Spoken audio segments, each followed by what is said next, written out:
करे। आज तो ये भी होता है कि किसी लड़की से प्यार की बात की, मोहब्बत की बात की, अफेयर की बात की, रिश्ते की बात की, और फिर का तेरे साथ शादी करेंगे, और फिर शादी के नाम पे उसका शबाब लूट लिया, उसके साथ ज़िना कर लिया, उसके साथ सारी रंगरेलियां मना ली, सारा खेलकूद कर लिया, और उसके बाद का अब तेरे साथ शादी नहीं करेंगे क्योंकि तू इस काबिल नहीं है, तेरे अंदर ये ऐब है, ये ऐब है, ये ऐब है। याद रखना, किसी पे जुल्म करने वालों, अच्छी तरह याद रखना, पहली बात तो अफेयर करना जायज न था, पहली बात तो नाजायज ताल्लुकात करना जायज न थे, पहली बात तो किसी लड़की से दोस्ती करना जायज न थी, और अगर की थी और वादा किया था अल्लाह अकबर तो ज़िना और उसके साथ तन्हाइयां जायज न थी। अल्लाह अकबर, अब उसका शबाब लूट कर, उसमें ऐब निकाल कर उसको छोड़कर ऐसे भागते हो जैसे फूलों का रस चूस करके भौरा भाग जाता है, दोबारा उधर का रुख नहीं करता। तितलियां फूलों का रस चूस कर दोबारा उधर का रुख नहीं करती। किसी के शबाब से खिलवाड़ करके, किसी के हुस्न से खिलवाड़ करके, किसी की आबरू से खिलवाड़ करके फिर उसको छोड़कर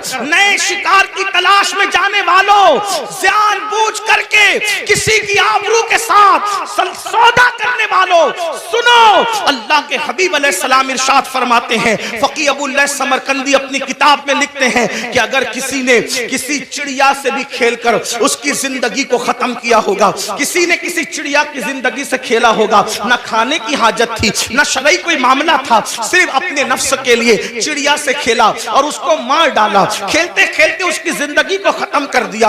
आका फरमाते हैं, वो मरी हुई चिड़िया जिसकी जिंदगी से तुमने खिलवाड़ किया था, जब कयामत का दिन होगा तो अल्लाह की अदालत में फरियाद करेगी, मौला आज अदल का दिन है, आज इंसाफ का दिन है, मौला मुझे अदल चाहिए, इस शख्स ने मेरी जिंदगी से खिलवाड़ किया था।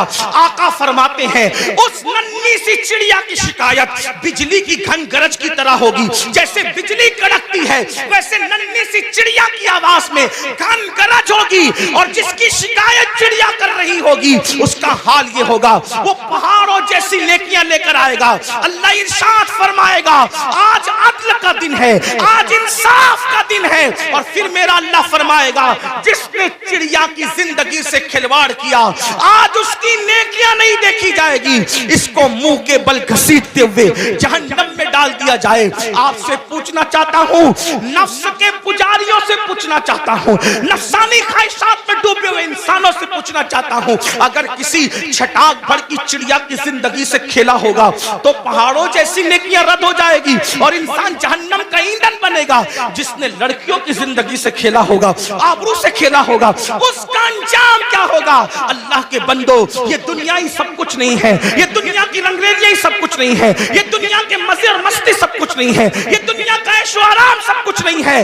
उस दिन के बारे में डरो जिस दिन के बारे में कुरान कहता है, यौम यक़ूमुर रूह वल मलाइका सफ़्फ़न ला यतकल्लमूना इल्ला मन अज़िन। उस दिन जिब्रील अमीन और सारे फरिश्ते अल्लाह की हैबत से कांपते होंगे, किसी में कलाम करने की जुर्रत नहीं होगी। उस दिन अपना क्या होगा? जिस दिन अंबिया की जबान पे नफ्सी नफ्सी होगा, उस दिन अपना क्या हाल होगा? इसलिए लोग लड़कियों की जिंदगी से तो खेलते हैं, खुद की बीवी का अगर सालन में नमक ज्यादा हो जाए तो तलाक दे दे, मारे पीटे।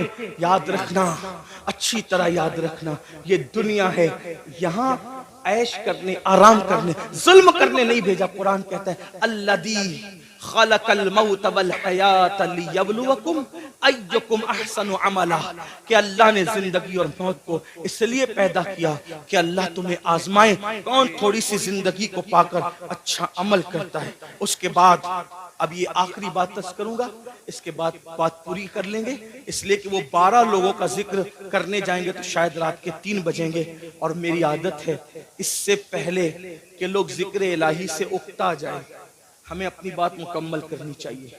और लोग कहें चुप हो जाओ, इससे पहले हमें खुद ही चुप हो जाना चाहिए। ये आदाब महफिल भी है और ये शराफत की निशानी भी है। तो मैं इसी पे बात पूरी करूंगा, फिर किसी दिन मौका मिला इंशाल्लाह, तो या तो आजकल तो बयानात यूट्यूब पर आते ही रहते हैं, किसी भी जगह मुकम्मल हो जाएगी तो आप तक पहुंची जाएगी इंशाल्लाह। ये 5वीं बात है, लेकिन इसको ध्यान से सुन, और ये आखिरी बात है आज की महफिल। अल्लाह के रसूल अलैहिस्सलाम फरमाते हैं, 5वां टोला जब कब्र से निकलेगा तो उनके जिस्म से मुर्दार की बदबू आए। मुर्दार की बदबू, और वो मुर्दार की बदबू लेकर के अपने कब्र से उठेंगे। साहबा ने पूछा हुजूर वो कौन होंगे?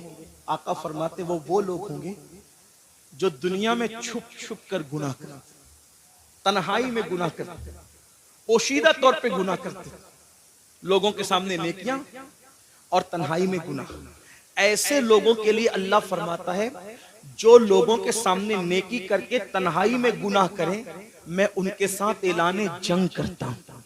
और दूसरी हदीस में आता है कि हबाअम मंसूरा की तफसीर करते हुए अल्लाह के रसूल ने खुद फरमाया, आका फरमाते हैं, साहबा ने पूछा हुजूर ये हबाअम मंसूरा का मतलब क्या है? कि अल्लाह उनकी नेकियों को जर्रे की तरह बिखेर देगा। तो आका फरमाते हैं जो तन्हाइयों में गुनाह करते थे अल्लाह उनकी नेकियों को ऐसे बिखेर देगा जैसे रोजोन के जर्रात होते हैं जो सिर्फ धूप में नजर आते हैं, इतने बारीक कर देगा अल्लाह, यानी इतनी बेवकूफ हो जाएगी उनकी नेकियां कि अल्लाह ताला उनके जर्रे जर्रे कर देगा, उनकी नेकी कोई काम की नहीं होगी। और अल्लाह पाक उनकी नेकियों को रद्द फरमाएगा। वल आक़िबतु लिल मुत्तकीन, आखिरत तो मुत्तकियों के लिए है। इस सिलसिले में हजरत ज़ैद एक बात बयान करते, फरमाते हैं मैं कब्रिस्तान गया, जब कब्रिस्तान पहुंचा तो एक दरख्त को टेक लगाकर मैं बैठ गया, इसलिए कि मैं चाहता था कि कब्रों को देख करके इबरत हासिल करूं।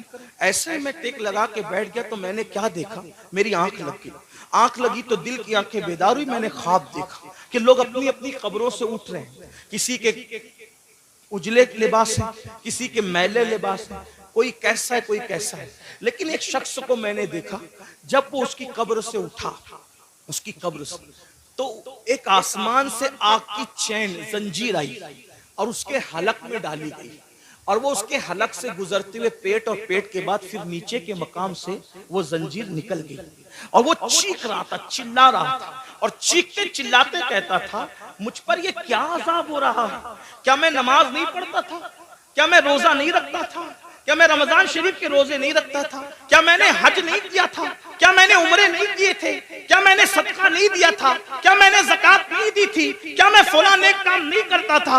गर्ज के वो अपनी सारी नेकियों को गिनाएगा गिनाएगा गिनाएगा।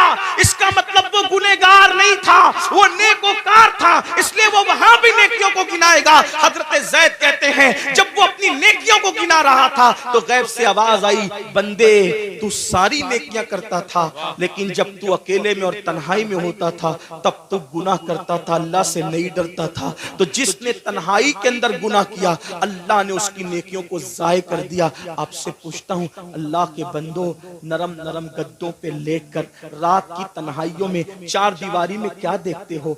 कौन क्या देखता है मुझे नहीं पता, लेकिन अपने आप में डूब करके सोचो, वो गंदी फिल्में, वो गंदे मनाजिर, वो गंदी तस्वीरें रिंद की रिंद रहे, हाथ से जन्नत न गई। जो तन्हाइयों में गुनाह करते हैं और लोगों के सामने नेकियां करते हैं, कब्रों से उठेंगे तो उनके बदन से मुर्दार की बदबू होगी। अल्लाह उनके साथ ऐलाने जंग करता है, उनकी नेकियों को रेत के जर्रों की तरह बिखेर दिया जाएगा। अपने आप पे रहम करो मेरे भाइयों, क़यामत के दिन कौन है अपना सिवाय मुस्तफा जाने रहमत के। सबने सफे महशर में ललकार दिया हमको, ऐ बेकसों के आका अब तेरी दुहाई है, एक ही सहारा है। अगर गुनाह कर करके उनका दिल दुखा दिया, उनको नाराज कर दिया, तो बताओ अपना क्या बनेगा। अल्लाह अकबर। मेरे आका मुस्तफा जाने रहमत सल्लल्लाहु अलैहि वसल्लम के दीवानों, सैयदना फारूक आजम कहते हैं लोग छोटे और बड़े गुनाह की बात करते हैं, फारूक आजम फरमाते हैं मैं तो इतना समझता हूँ गुनाह कोई भी करो रसूलुल्लाह के दिल को तकलीफ पहुंचती है, हुजूर का दिल दुखता है।